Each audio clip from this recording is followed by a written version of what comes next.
Your anatomy is a blueprint.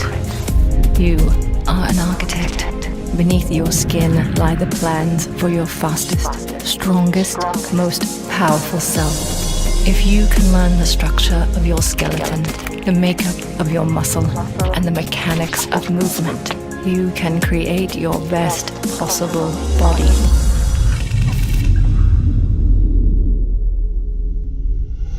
I'm Mike Robertson. This is Built by Science.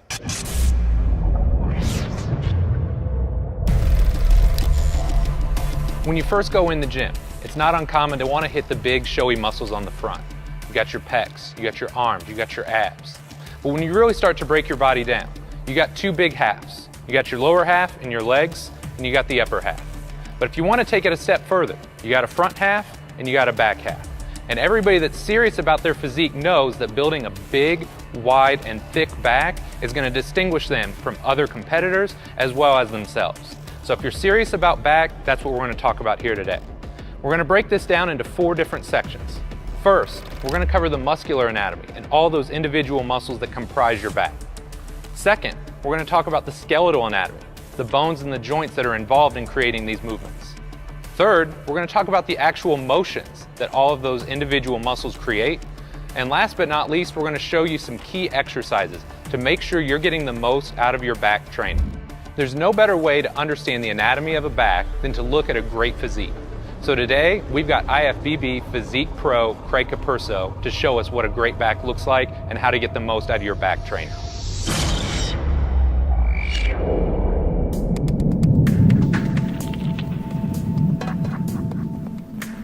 Let's go ahead and dig into the anatomy of your back. The first muscle, and one of the first muscles that most people think of when they think about back training, are the lats. Then I'm going to have Craig spin around here. As you can imagine, it runs from the front side of your humerus, or that upper arm bone, comes down, attaches to your scapula, it attaches to your lower thoracic spine, or kind of that mid-back area, and it even comes down and attaches to this big piece of connective tissue called your thoracolumbar fascia. So as you can imagine, your lats are critically important if you're wanting to build width side to side through your lats.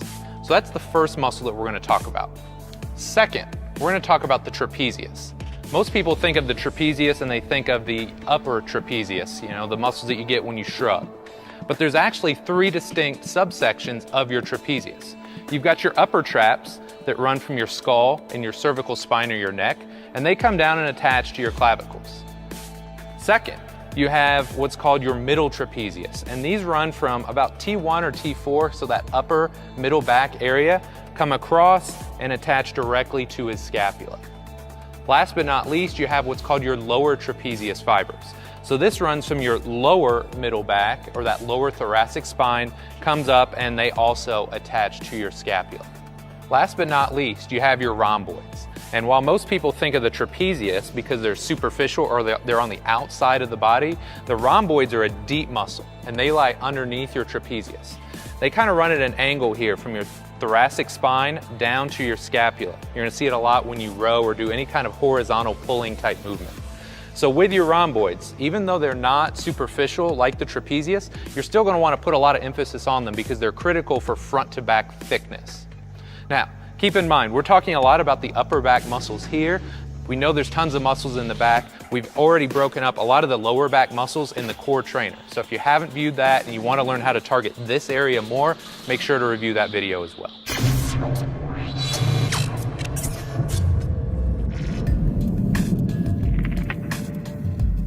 Now that we've covered the muscular anatomy of the back, let's look at the unique bones and joints involved in creating these movements. What I'm going to have Craig do here is give you a profile view. And one of the most important joints in your body when we're talking about back training is your thoracic spine or your upper back. Now you have 12 unique bones here, but you can imagine they run from the base of your neck to about your lower back. So these are really important. You want to make sure when you're doing a horizontal row, like a dumbbell row or a cable row, that you set this nice and stable, because this is what you're going to create your motion off of.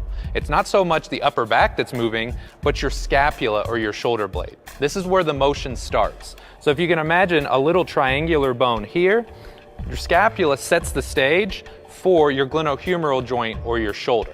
So what's really important to note is these two joints work together to create motion.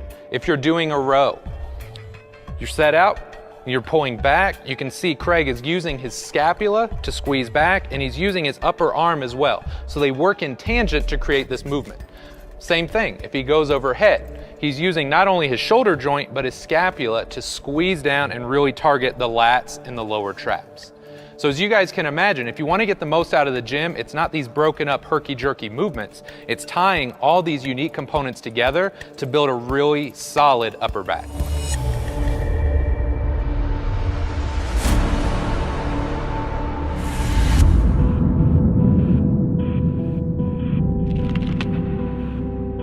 Up to this point, we've covered the muscles of your back, and we've also covered the unique bones and joints. Now let's talk about the actual motions that your back muscles create. When we're talking about your lats, there's two primary movements that your lats create. First is called internal rotation. So if you imagine that your attachment point is on the front of your humerus, it actually internally rotates or turns your upper arm bone inwards. A lot of people aren't familiar with that, and that's okay.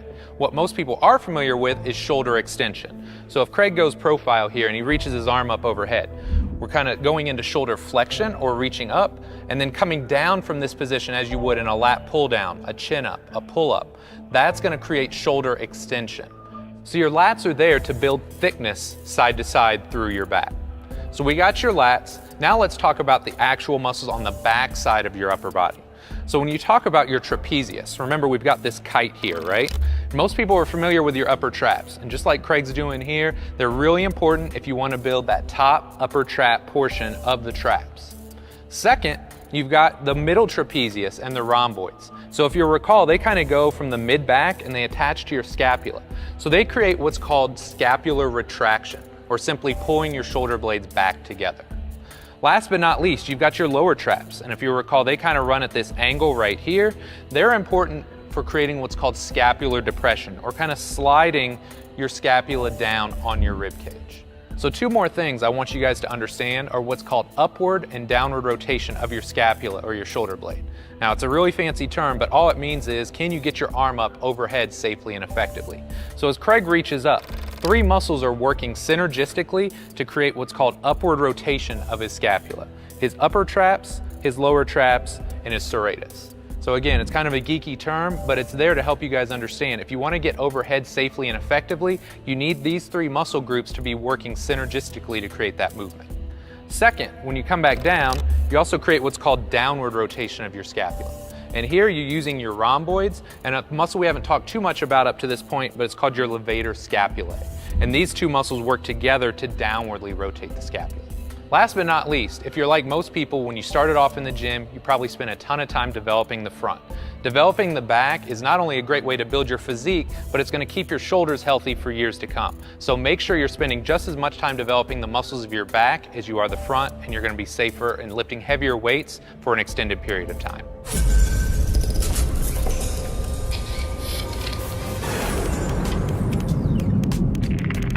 Up to this point, we've covered the muscles of your back, the bones and joints involved in training your back, and the movements that your muscles create. Now let's put it all together and show you guys some unique exercises that you're going to use in the gym to get the most out of your back training. Now what's really important here is we've tried to give you guys a different selection of exercises so you can see how your body works in different planes of motion. We're going to start off with a chin-up.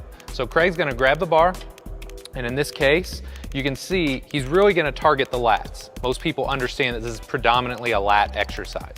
So he's going to get a little stretch in the bottom so he can really lengthen these guys out. And then at the top, he's going to make sure he finishes, and if possible, he's going to try and touch his chest to the bar. So it's not just lats, but it's lower traps as well. He's getting scapular depression. Good, buddy. Go ahead and do one more. So you guys get a really good feel. It's not just stretching the lats, but at the top, you're getting the lats, but also the scapula coming down, depressing, using those lower traps. So there's a lot more to it than you would probably think, but this is how you're going to get maximal muscle growth. Now that we've shown you guys a vertical pulling exercise, I want to show you guys a horizontal pulling exercise. In this case, a dumbbell row. This is going to be fantastic for developing your rhomboids and your middle trapezius fibers, and it's also going to help you build symmetry or balance side to side between arms. So what I'm going to have Craig do here is just spin around. He's gonna set up, in this case with a staggered stance. You can go staggered, parallel, whatever you're comfortable with. He's gonna set his upper back, and once he's set, he's really not gonna move too much through his upper back. He's gonna grab the dumbbell, and then from this position, get a nice stretch, not only through the shoulder blade, but through the lat. And then he's gonna initiate pulling through the elbow, squeeze the shoulder blade back, finish, hold, and then repeat. What's really important here, make sure you're finishing with your shoulder blade. Too often, people end up thinking that more motion is good motion, and they can do a lot of damage to the front of their shoulder. So think about leading with the elbow, finishing with the shoulder blade, and getting a nice squeeze at the top. Our third exercise is a dumbbell pullover. Not only is this a fantastic exercise for isolating and developing the lats, but if you do it the way I'm going to coach Craig, you're going to also get some anterior core stability and strength, as well as improving your shoulder mobility, because a lot of people struggle getting overhead safely and effectively. So what I'm going to have Craig do here, go ahead, he's already got the dumbbell lined up. He's going to go ahead and lay on his back. And then from this position, what I cue my clients to do is to exhale hard, right? So big breath in, exhale hard. You can see his rib cage come down. He's gonna hold this ab contraction, and as he goes overhead, he's gonna work hard to maintain this. When he holds this position, he's gonna get a really nice stretch on his lats. He's gonna make sure he's developing through a full range of motion. One of the big issues, if somebody starts to arch their back really hard, their lats are never getting that stretch, so you're not gonna get the same kind of growth. So he's gonna go ahead and pull it back over. Awesome, good. One more, exhale hard, abs tight, good. Hold that, and then get that nice stretch on the sides. Perfect, and come back up.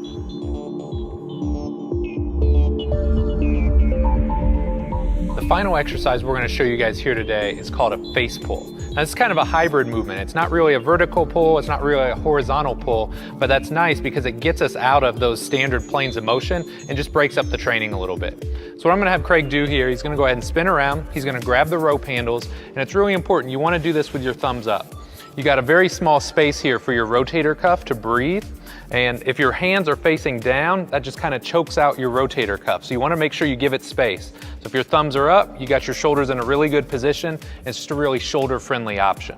So from this position, he's going to set his upper back. He's going to lead with his elbows and think about squeezing those shoulder blades together. See a nice squeeze, finishing with the elbows approximately in line with the body, and then go ahead and go again. So you can see nice stretch through the mid-back, and then leading with the elbows, squeezing the shoulder blades back. So it's not a traditional move, or maybe one you're familiar with, but this is a fantastic option for building the upper and the mid-back.